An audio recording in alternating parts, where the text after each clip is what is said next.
was because 0 colored South Africans, 0 Indian South Africans, and 0 white South Africans.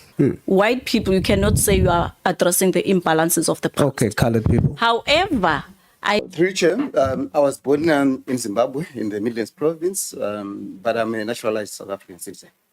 Thank you.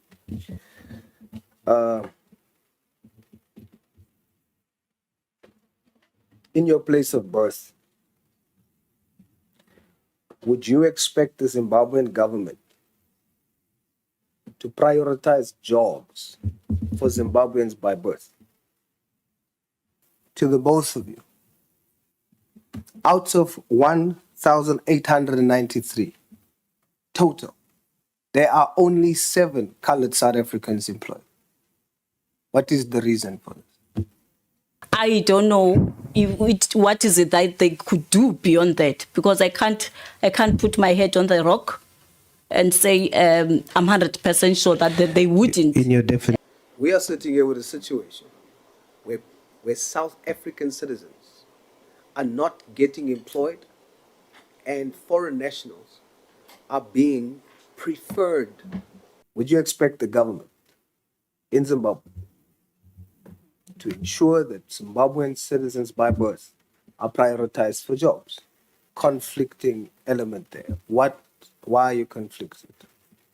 Someone born in Zimbabwe, other than yourself, is it correct for him or her to feel that the Zimbabwean government must prioritize them, not you, them, for jobs in their country? Do you consider yourself South African or Zimbabwean? What you should say, CFO, is that I am Zimbabwean, because it sounds like you are denying that you're Zimbabwean, because Zimbabweans are watching you. And are you now saying you are no longer Zimbabwean? You must be proud. You must say, I'm Zimbabwean. How do you view South African citizens that are saying that jobs that they vote for is occupied by foreign nationals or permanent residents? How do you feel about that? So I cannot speak for, I think the DG indicated that the different components of the PSET system are governed by different pieces of legislation. Who must I ask? Please allow me, Chair, let me just say Just this. because of my time, because Yes. you're referring to the presentation Yes. that. There are So who different must I ask here? Who must I ask here? It's now you must speak. I want to hear. Do you have the patriotic South African vibe, or will the Zimbabwean by birth creep in there somewhere? As far as what? You're white South African. I'm very happy that out of 1,893 total staff, 1,732 is black South Africans. I'm very happy about that. Are you happy that out of 1,893, only 111 is white South Africans? Wrong member, I'm happy that the statistics accurately reflect the demographics primarily of the country and that of the region. So you're happy? Yes, I am. Wrong member. Victor, what's your nationality? I'm classified as a colored South African. A colored South African. Now, Are you 100% sure the entire process of appointing CETA chairpersons was perfect and above reproach?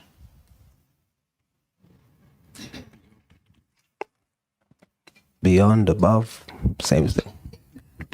Thank you so much, Honorable Soul. That's what I can say. One did not anticipate the outcry from the society, to be honest. Uses the word independent chairperson in interpreting Section 11 of the Act. Are you aware? To be honest, I haven't looked at the government Gazette of 2016. I have. I have to be honest here. I have, and I put it to you for the sake of progress. Not this one. What is your understanding of independent chairpersons? Just off the cuff. When I think of the word independent, it is quite broad. Depends on which angle are you going to approach it. For the record, is every single person on that previous list independent based on your definition? Because in terms of be it a person is implicated or is allegation or was arrested or has a criminal record, my determination was based on the vetting report that I received of interest. So that's what I covered myself with. My understanding is that if somebody has been cleared, he has been cleared by the court of law. So who am I to then argue or challenge the court of law to say this person has been cleared? You say, oh, clear, tick. You don't look deeper into what? For clarity, you said that the reason there was unequal race appointments was because 0 colored South Africans, 0 Indian South Africans, and 0 white South Africans was nominated or applied. Is that correct? What is the reason for not having race in the official government Gazette? We are sitting here with a situation where South African citizens are not getting employed and foreign nationals are being preferred at motel. There was the issue on foreign nationals was skipped because of time, but all the others was mentioned. But here's what makes it worse. Do you know that the attorney employed by the college is the sister of the acting CEO, who's a foreign national? The lawyer is a foreign national. The challenge is the same policy, because I went and looked at it, does not give me an instrument on which to penalize or contravene a policy. My preferred way, given the complete misalignment of multiple institutions with the internationalization policy or the legislation. I have to stop you. Do you know what you're saying? You're saying they're wrong, but there's no document that tells me what must I do when they're wrong.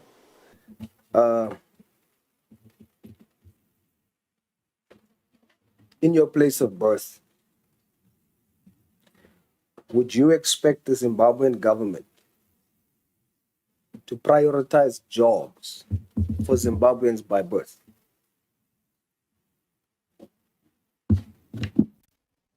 I don't know if it's fair for me to answer that question. I'm conflicted.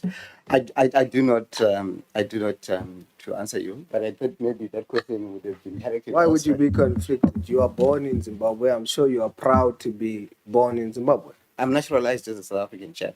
But you are born in Zimbabwe. Yes.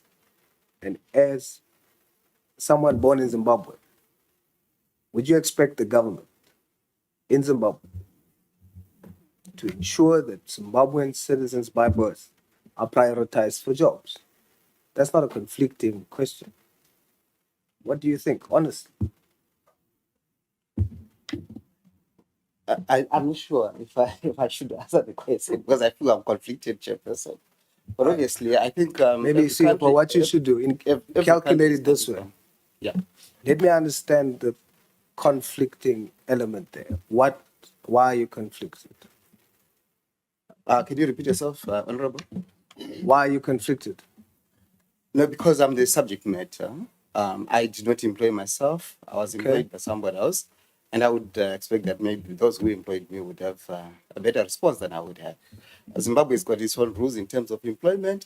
South Africa has got its own rules in terms of employment. They've got different priorities. Chairperson, I should indicate that I've been a resident and citizen of South Africa for close more than 20 years now. my children were born in South Africa, and I'm a South African. Thank you. Okay, let's change the subject matter. Someone born, not yourself. You're changing the subject matter. Someone born in Zimbabwe, other than yourself. Is it correct for him or her to feel that the Zimbabwean government must prioritize them, not you, them, for jobs in their country? It depends on their circumstances. If they have grown up, worked the entire life of themselves, whether they were born in the DRC and they worked the entire life in Zimbabwe, or Sorry. their children were born there. CFO, now they would you're show that changing. they Now belong you're to South changing the Africa rather subject than the matter. DRC. That's wrong. What you're doing now is wrong. I indulged you. I changed the subject matter upon your request. Now let's talk about based on the question. Please answer the question. Is it correct for not you, a Zimbabwean that is in Zimbabwe now? Is it correct for that Zimbabwean to expect the government of Zimbabwe to prioritize jobs for them? Zimbabweans. Yes. It's correct. It's correct. It's correct for the Zimbabwean government to prioritize jobs for Zimbabweans. It's correct. Do you consider yourself South African or Zimbabwean? Should I consider myself to be South African? I travel on a South African passport. Thank you. You're no longer Zimbabwean. The Zimbabwean constitution does allow for dual citizenship, so does South African. So I still hold my Zimbabwean ID. That's correct. So are you still Zimbabwean? Yes, I'm Zimbabwean by birth. So why do you say you are no longer you South African? I said I'm South African because you should say- I paid allegiance to South Africa when I naturalized as a South African. All my children were born here except for one.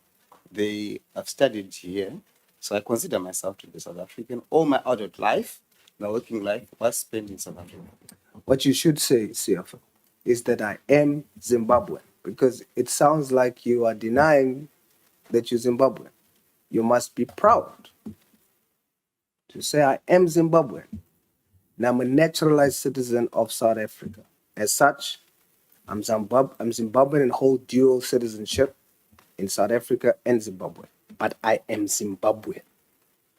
Because Zimbabweans are watching you. And are you now saying you are no longer Zimbabwean? You must be proud. You must say I'm Zimbabwean. Chair, I did not renounce my Zimbabwean citizenship. I'm proud of my dual citizenship of both Zimbabwe and South Africa. I still hold my Zimbabwean ID. I did not renounce it. Zimbabwe allows me also to be a naturalized South African, and I've naturalized as a South African. Are you allowed to vote? I'm allowed to vote in both countries. Thank you.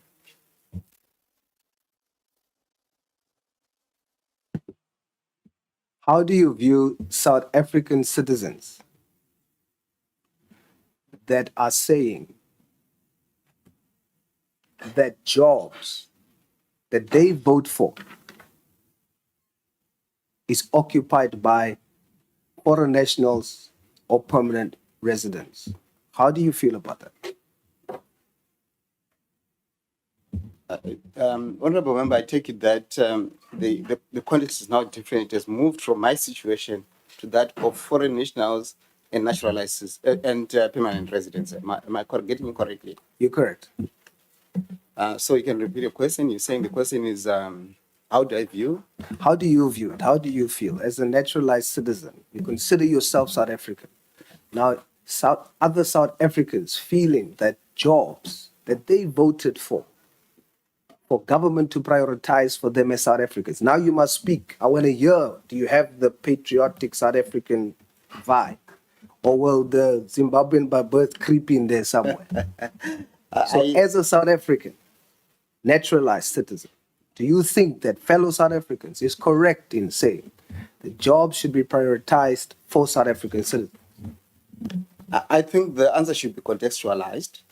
I do agree with that sentiment. However, the context is we are a university when we employ people at a university, we may also, from an internationalization perspective, consider foreign students, which is something that universities must strive to build, Okay. and also the international flavor in terms of the employees that they Okay, do I employ. have to interject you just because of time.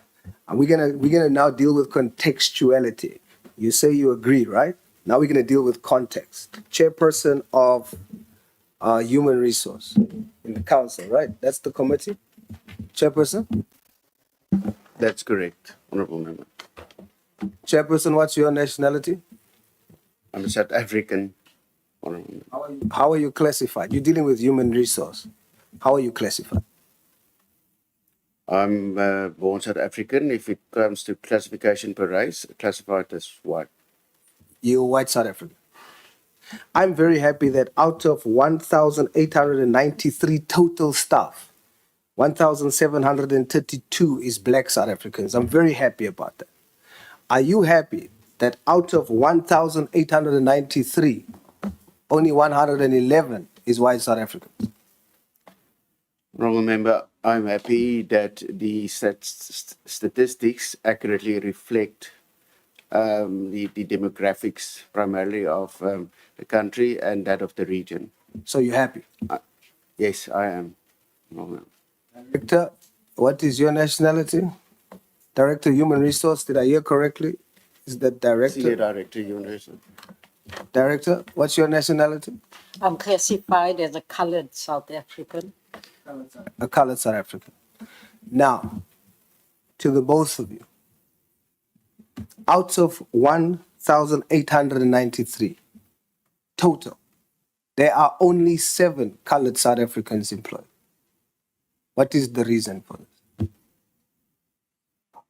Well, our employment equity plan works on the basis of natural attrition. So it's not working on the basis that we basically get rid of people in order to get the representation figures right. It works on the basis of natural attrition, and you will know natural attrition, especially in a South African university sector, where our turnover is something like 2.7%. You just don't get the opportunity to very robustly and aggressively increase the numbers where they may be lacking.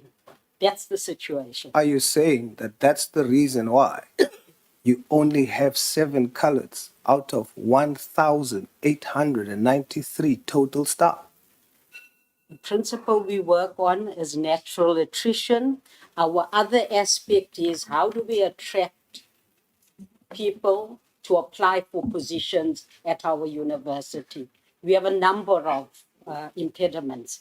The most significant one, to my observation, is the location of our Okay, let me put it to you this university. way. Natural attrition. Let me put it to you this way. Foreign nationals, not permanent residents, foreign nationals are 10 in total. 10 foreign nationals, which the law says you should not employ unless it is a scarce skill. It's not permanent residents. I don't have time, but this would be my last question. It has to be. There's 10 foreign nationals. They are more than coloreds in total And they at the university. agreed. How does your reason justify that? Okay, because that category of employee is based on a contract. They're not permanent employees. Are you listening to yourself? ma'am? Yes, I am listening to myself. You have 7 Yes. colored South Africans Yeah. in total. You have on contract, it's still employment. Somebody's going home with money. I think You have 10 foreign nationals, more than colored South Africans born here. Foreign nationals, based on the conversation we're having here, there's permanent residents, there's naturalized citizens. Now you have foreign nationals that doesn't have permanent residence. They don't have naturalized citizenship. you have more of them employed at the university and less colored South Africans born here. How do you justify that? Do you understand what I'm saying? Colored South Africans are being marginalized in this country. There is no justification. I overlooked the whole permanent resident thing. I overlooked the whole naturalized citizen thing. You cannot explain away now where the law says you cannot employ a foreign national, whether on contract, casual, or whatever.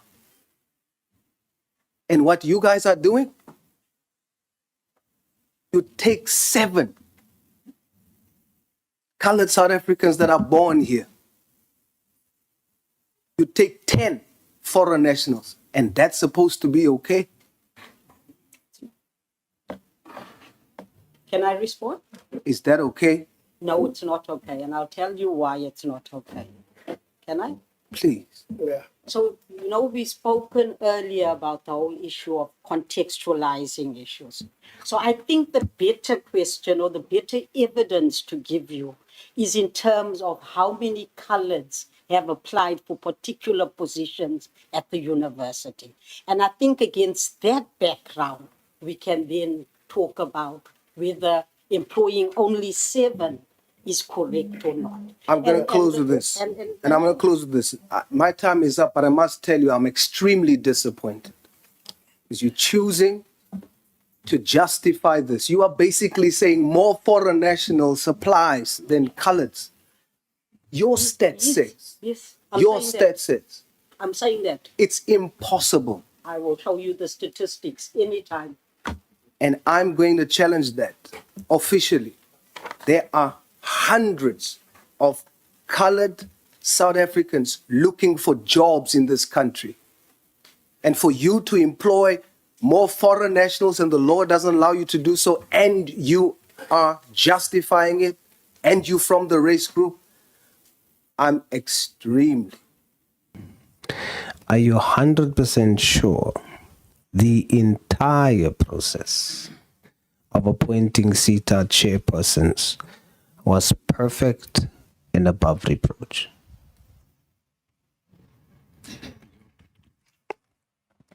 Beyond, above, same thing. Thank you so much, Honorable Soul. That's what I can say. One did not anticipate the outcry from the society, to be honest, because what I sticked on is the criteria and the application of the act. That's what the mandate that I gave to the independent panel that was overseeing the process. So after seeing that or observing that there is an outcry, as a responsible citizen, as a public representative, I had to act and respond to their outcries. That's why now, when we reopen the process, we are going to take all those issues that they've raised into consideration. Thank you so much. Thank you, Honourable Minister. Are you aware that Government Gazette number 34249 of the 26th of April 2011, regulations for matters relating to the accounting authority of CETA, uses the word independent chairperson in interpreting Section 11 of the Act? Are you aware? To be honest, I haven't looked at the Government Gazette of 2016. I have. I have to be honest here. I have, and I put it to you for the sake of progress. 2016, not this one. I would love to get the copy so that Okay. yes. I put it to you that the said regulation speaks of independent chairpersons. What is your understanding of independent chairpersons? Just off the cuff. When I think of the word independent, it is quite broad. Depends on which angle are you going to approach it. I'm not sure whether the angle that I'm going to use is it going to achieve your expectations. For me, the independent part of it is to say the person has to exercise his or her fiduciary duties with distinction. There should be no conflict of interest. The person must be guided and adhere to the constitutional obligations as well as the Skills Development Act. Thank you. For the record, is every single person on that previous list independent based on your definition?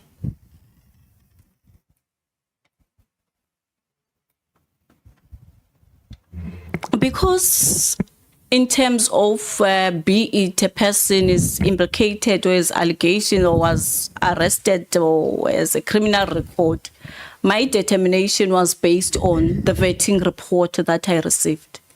So it made me to be comfortable that indeed the process is independent, because amongst the measures that I said I'm going to put as the minister is to sign a service level agreement with those chairs and to indicate that they must not do any business within the sector. The process might have been independent. I'm asking, are you, based on your definition of independent chairperson, are you 100% sure that every single person on that previous list of appointees are independent chairpersons based on your definition, not mine? Yes, for me, I could safely say they were, because they are no longer there, they were independent, as they knew that amongst the issues that we would commit or sign with them is to say they are not going to do any business within the sector. Are you sure? Can't be sure, but we have measures that we have put in place So you're to not sure? assess. We have measures that we have put in place to make sure that they do comply with the service level agreement. Honourable Minister, they do comply. With respect, you said you can't be sure. Are you saying that you're not sure? You started your response by saying, I can't be sure, close quote. Are you saying that you are not sure? Basically, what I'm saying, in terms of the reports that I received, I was comfortable and confident that the process was beyond reproach and those chairpersons are independent. You know, sometimes you appoint a person and the person meets the criteria. You wouldn't know what a person is capable of. Then what helps you is to put measures in place, internal measures, to make sure that no one contravenes with any legislation and a person also signs a declaration of interest. So that's what I covered myself with. I don't know what is it that they could do beyond that, because I can't put my head on the rock and say I'm 100% sure that they wouldn't. In your definition. All right. Do you still maintain that the entire process was beyond reproach and perfect? In terms of legislative imperative, Independent chairperson. complied with each and every piece of legislation and requirements by regulation. 11(1)(a). Capital A. The insertion, the Principal Act only has section 11, subsection A, B, etc. Then the amendment added the insertion of 11 capital A, 11 capital B. Are you aware? Yes, I'm aware, but I don't have a copy, unfortunately, now, because with my presentation, I only focused on section 11, That's 1A, okay. yes. The section, the section that we are referring to is called the eligibility section. The eligibility section demands of the candidates to have specific character qualities. You can trust me, Honorable Minister. I know, I'm a seed. That's okay, but you can. It's just I'm worried about my time, but you can trust me. The eligibility clause deals specifically with character qualities now, not just education, not just political affiliation, but character qualities. It calls for people found to be involved in theft, fraud, even acts of dishonesty. The word dishonesty is even there, to be disqualified from appointment.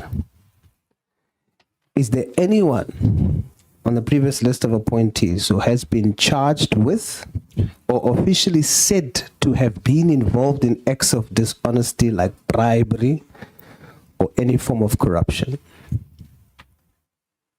As I indicated, Honorable Soul, I only relied on the vetting report. I did not interview each and every person that was recommended, because it's beyond my obligation. So I rely on an independent vetting company to actually provide those services on behalf of the department. Honorable Minister, you are the one throughout the meeting who wanted to make us understand it is you who appoints. Yes. Then you wanted to make us understand, because it's not just in your individual capacity. You are not as an individual capable of doing all of that yourself. You have then a voluntary panel that assists you.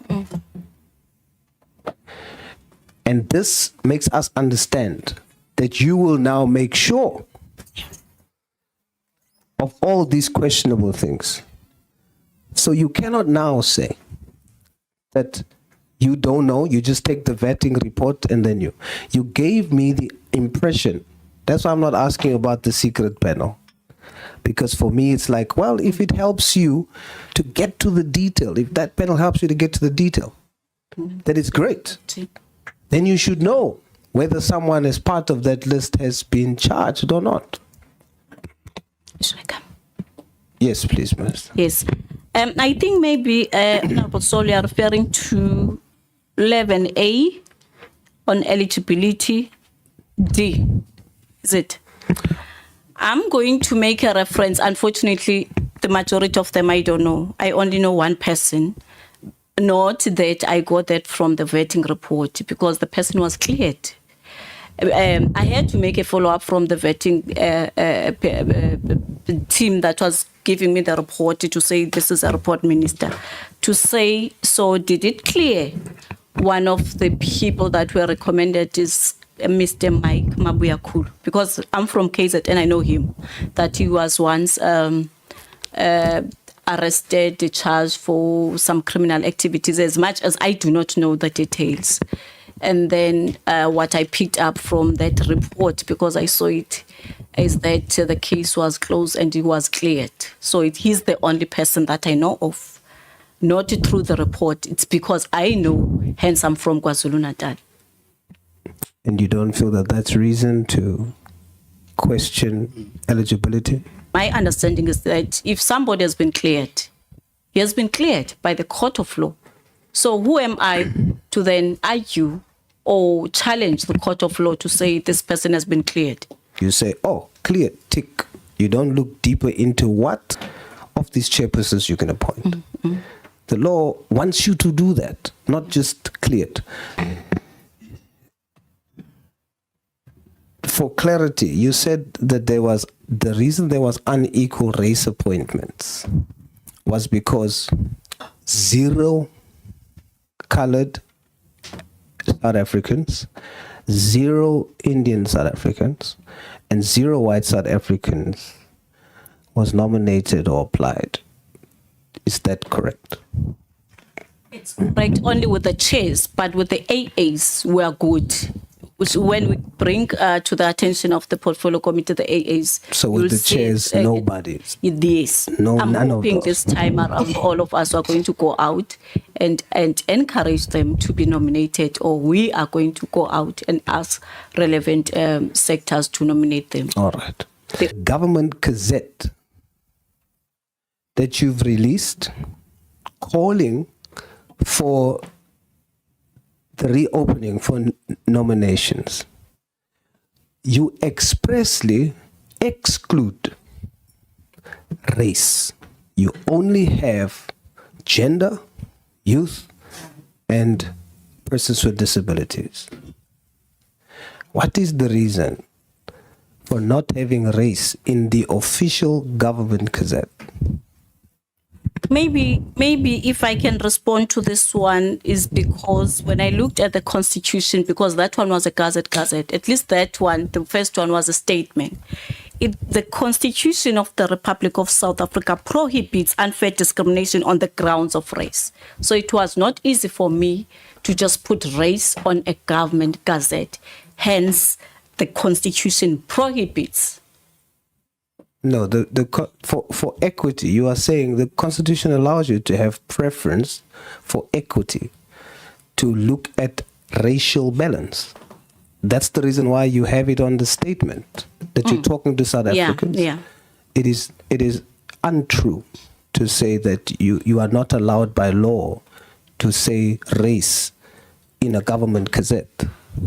When I looked at, Honorable Minister. When I looked at the Constitution, it says it is only a relevant factor in some context, in particular in addressing the imbalances of the past. So when you look at it and try to interpret but that's what it, you said. When you I'm making an example, if I'm reaching out to various organizations, the colored community, as I've mentioned earlier on, the organized white people organizations and through the business chamber to say, good people, please try to encourage them to be nominated. I also spoke to outsiders to say, I agree with you. To various executives, cabinet ministers who are here. Please hear my question. I agree with you. That call that you are making for all races to come requires you to put the word race in the government Gazette. Do you agree? I have to get a legal opinion. I don't want to say I agree or disagree. Did you get a legal opinion to put the word race in your media statement? No, I did not. Yet you put it in your media statement. Why? I felt I must put it. You don't feel you must put it in the government Gazette? No. Not that we were trying to deprive other races to be part of this process. That's why I'm even saying to you, Minister, I'm even reaching out, speaking to various organized day. My intention is not to embarrass you. My intention is not to, I said it at the beginning, but I am asking for honesty. I am asking, let's agree and let's take accountability if we've done wrong. You now have a second opportunity to correct this. You have not excluded race because you want to. You are now positioning yourself to the nation as 1 minute I want to add race, the next I don't want to. I need a legal opinion. So what I'm imploring you to do, Honorable Minister,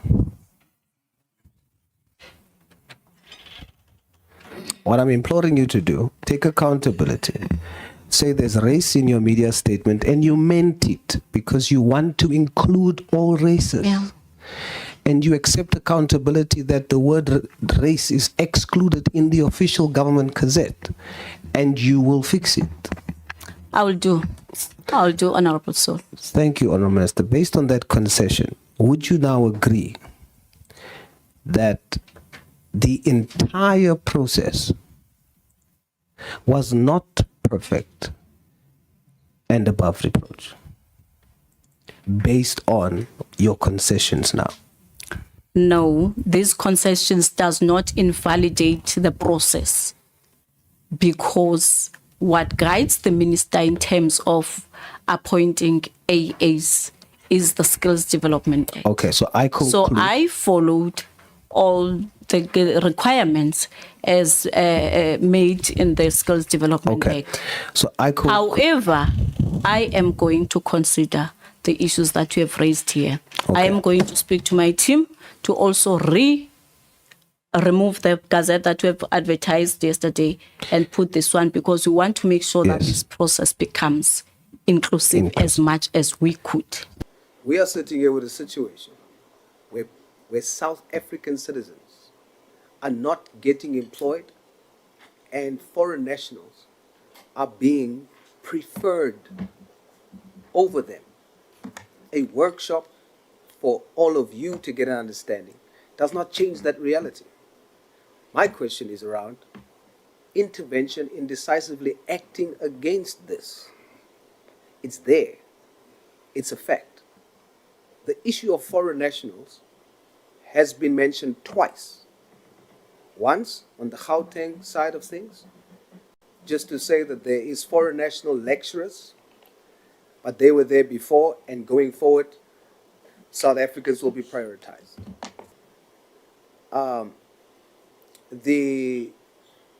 At Moteo, there was the issue on foreign nationals was skipped because of time, but all the others was mentioned. On the presentation of Moteo, do you see the unintentionalism in terms of your posture and your approach as the department on this very important issue? If it's not you, who must I ask? I was just going to give you this response, that there are different pieces of legislation in governing the different components of the PZ sector. What is common is the legislation that falls under Department of Labour. On our side, when I turned to the legislation immediately after that meeting with the CUT, I confirmed, because you got 3 different responses in that meeting, Chair. I turned to legislation, and it is very, very clear that the Higher Education Act gives complete right of employment to the council and the vice-chancellor of a university. So we don't have powers. That's the first thing. You see, Second thing, you know what you're doing, the DDG. second thing is that the multiple interpretations suggest May to rather me, do that. Are you saying yes. because of the interpretations, what they are doing is right? No, what they need, rather than, because the legislation is so clear about their powers, is to consult them and persuade them to do differently. No, they're doing something illegal.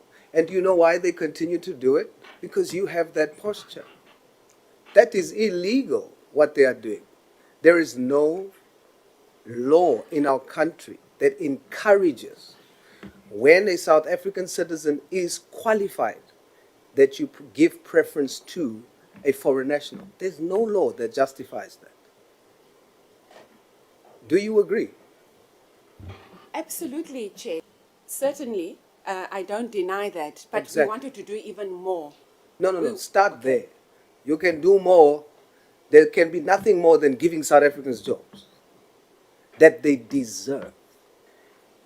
Are you aware of the allegation that at Moteo, the principal has taken Sunday World to court, and on the 12th of June, paid the attorney 300,000 rand, whilst they don't have money to pay employees. She paid legal fees of 300,000 rand, it's alleged. But here's what makes it worse. Do you know that the attorney employed by the college is the sister of the acting CEO, who's a foreign national? The lawyer is a foreign national.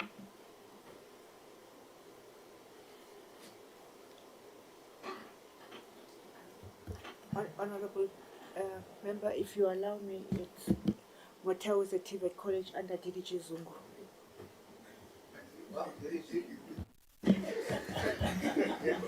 Honorable SAULS, I'm not aware of those allegations. I think I'm hearing those for the first time. Obviously, we'll have to investigate them in relation to what we have raised. Please, 3.63. What does it say? I'm asking you that because the usual defense is internationalization. Kindly share that with me. Unfortunately, I don't have it here with me, Chair. Let me read it for you. Thank you. It says, initiatives to attract and retain international talent in South African job market, including positions in higher institutions, must not be to the detriment of job opportunities for equally qualified and experienced South African citizens. That's clear. It's not ambiguous. It's your framework. The institutions are not aligned to that framework. what must you do? Chair, we approved the internationalization policy framework. We published it in the Gazette. We secured all consultations. No. Okay. You're telling me what you did with the policy I just read to you. It's your policy. I'm asking you, based on that, this empowers you to act. This is the framework. And we have shown you that institutions are not in the ambit of this framework. I agree, but the challenge is the same policy, because I went and looked at it, does not give me an instrument on which to penalize or contravene a policy. My preferred way, given the complete misalignment of multiple institutions with the internationalization policy or the legislation. I have to stop you. Do you know what you're saying? You're saying they're wrong. But there's no document that tells me what must I do when they're wrong. The document shows me a framework when they are wrong, but what to do with them when they're wrong, there's no document. I don't know what to do. When the law is silent, and you, by virtue of the fact that you can show that there's grounds, that they are outside of the framework, the law supports you to use your discretion to deal with what is clearly wrong. Let them be the ones that says you did something illegal. But you sitting there, waiting for something to tell you, while South African citizens are suffering, like Professor Mpekwa. CUT has given preference to a foreign national over a qualified South African. And it's your posture that is in this way that is causing her still to be marginalized. The same foreign national that is now the dean at CUT, the same foreign national has employed an HOD in her faculty that's a foreign national over and above a South African that has 10 more years of experience than that gentleman. You know why? It's your posture, your nonchalant attitude, while South African academics are suffering. Let me show you another example of what your posture, DDG, and the department, what your posture, your nonchalant attitude is doing to these people that are doing this wrong thing to South Africans, how they talk to them. I'm going to read you emails of CUTUS liquidators. They have went to voluntary liquidation, voluntary. The same people that agreed to the liquidation of the subsidiary was the management of the subsidiary and the management of the principal institution. That's a conflict of interest. So they close this one thing, people lose their jobs. 2 out of those employees is asking the liquidators for the UIF letters. This is how the liquidators respond. It's in Afrikaans. The gentleman's name is Martin Botha. Chair, there's some age restriction words here. I'm going to say it so that it's quoted. Martin Botha says to these 2 employees asking for their UIF documents to be corrected so that they can get money now that they have lost their jobs. This is what they are told. Die tweekies is en was deel van die CCMA klomp. Hulle kan gaan kak en klagtes gaan lê waar hulle wil.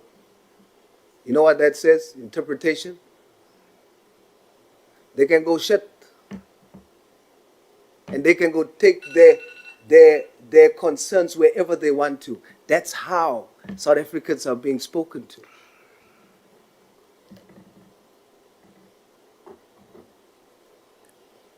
Almost done, Chair. Listen to what they continue to say, the same gentleman. When calling mommy to the rescue did not work, like you, I have time on my hands at the moment, not because I'm unemployed or being on a mission, but because I manage my time effectively. You were an employee of a company that was liquidated by its shareholders. If I recall, you were one of the lower ranking of employees and did not even make meaningful impact on the success of the business, but more likely contributed to the failure of the business. Listen to the arrogance.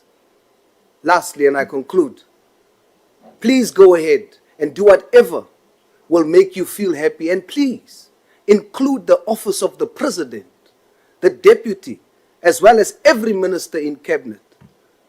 Looking at your mailing list, people that has nothing to do with this liquidation, seems you include them only for one reason, and that is to try and score some points. Well, I don't think you will be employed by the CUT. Ever. But that is their prerogative. Maybe you are an attention seeker, I don't know. At the end, you are unemployed and most likely will remain so because you have time to write emails instead of sending out your brilliant CV. Do you think you will get a good reference from CUT with your behavior? Lastly, I will still help you get the forms for the UIF amended, but stop being such a bloody nuisance